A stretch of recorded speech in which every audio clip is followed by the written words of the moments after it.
Nous allons étudier une technique qui permet d'analyser les mélanges homogènes, surtout les mélanges colorés. Cette technique s'appelle la chromatographie. Voici le principe de la chromatographie. Je place les composants colorés en général que je veux analyser sur une plaque, ici du papier filtre, sur lequel j'ai tracé un trait afin de faire mes dépôts exactement à la même hauteur.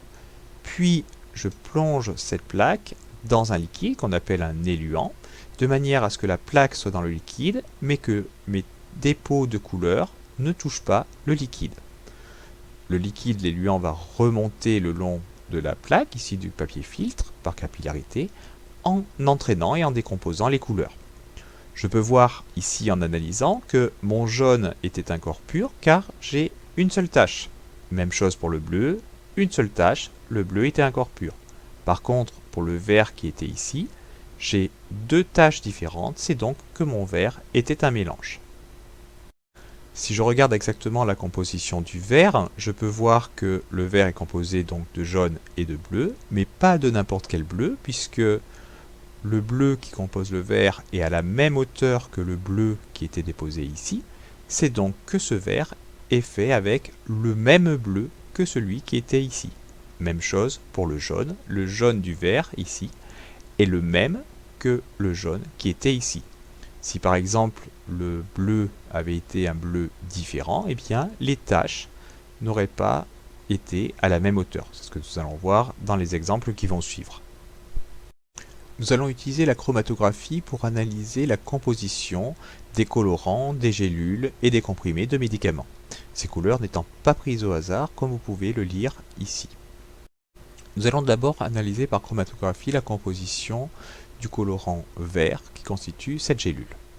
Je place donc mon colorant vert ici sur ma plaque de chromatographie et je commence mon élution, autrement dit ma chromatographie, je mets ma plaque dans un liquide et j'attends que le liquide monte et décompose la couleur. Je peux voir sans surprise que ce vert est composé de bleu et de rouge. Il reste à déterminer de quel colorant exactement il s'agit. Donc il y a plusieurs colorants par exemple ici, dont vous avez des échantillons purs. Ces colorants sont d'ailleurs utilisés également dans l'alimentation et on va essayer de déterminer quels sont les colorants exacts qui constituent la couleur verte de cette gélule. Nous allons supposer par exemple, en comparant les couleurs, qu'il s'agit du colorant E131 et du colorant E122. Pour vérifier mon hypothèse, je vais placer le E131 ici, je vais placer le vert au milieu, ça sera plus facile à comparer, et le 122 ici. Et je lance ma chromatographie.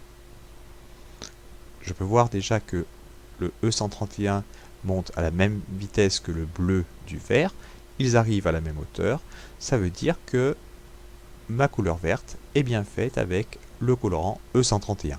Par contre, je me suis complètement trompé sur le colorant rouge, puisque je peux voir qu'ils ne sont pas du tout à la même hauteur, c'est donc qu'il ne s'agit pas du colorant E122.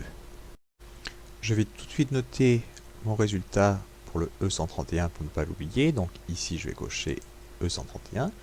Et maintenant, je vais analyser le colorant rouge de mon composé vert ici. Alors je vais choisir E124, je vais mettre le vert au milieu et E127. Et je commence ma chromatographie. Alors ici, on peut voir que la hauteur correspond au E127. Ça veut donc dire que mon colorant vert ici est fait avec le colorant E127. Donc je vais mettre ici E127, je vais vérifier mes hypothèses. Effectivement, c'est bien la bonne réponse. À vous de trouver la composition des autres constituants. Rendez-vous sur le site dont l'adresse s'affiche ici et réalisez l'activité.